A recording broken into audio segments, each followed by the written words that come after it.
New York City is a sanctuary city, and that means federal immigration law is ignored there. City officials do their best to protect illegal aliens, even the criminals, from deportation.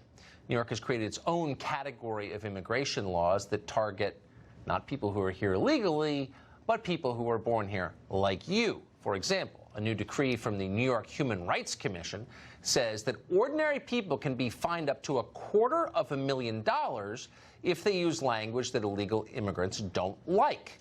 Some of the banned words include asking employees to speak English, threatening to call ICE on illegal building tenants, or even using the phrase illegal alien, which is an official U.S. government phrase, by the way, in a, quote, derogatory way. Seth Barron is associate editor at City Journal. He joins us tonight. Seth, the First Amendment, I think it's right in there in the Bill of Rights, but it's not operative in the biggest city in the country now? Well, it's still there, but you know they're working at it, Tucker. They're working at it. As you know, the left they want to control language, because if you can control language, you can control thought, you can control behavior. Now, technically speaking, the new guidance that the Human Rights Commission put out really pertains mostly to housing, employment, and public accommodations. But that's not how they've put it out there.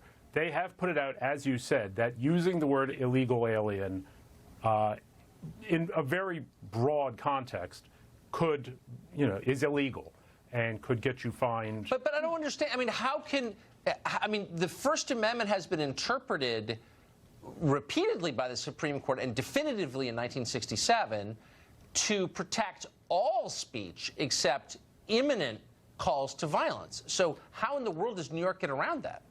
Well, they would say that this is implicit discrimination. So if you're an employer and you want to, make sure that your employees are, or applicants are truly citizens or truly have work authorization, that would be a kind of,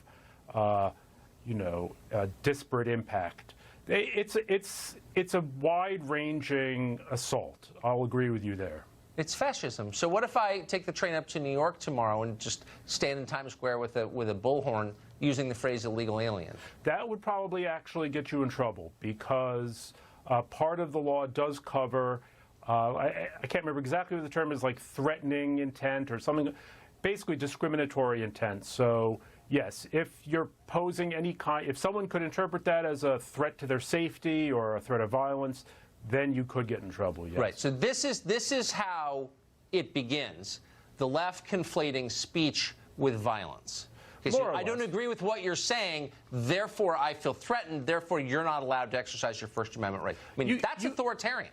You've heard the Drop the I Word campaign. I mean, this has been going on for a while, and they've been pushing it. They want the word illegal alien stricken from vocabulary, even though, as you pointed out, it's part of the federal code. We should fight this, and I don't care if every HR department and every big company in America signs on to this, which of course they will. We should fight back, because what's at stake here is the most basic of all freedoms, which is the freedom to think what you want.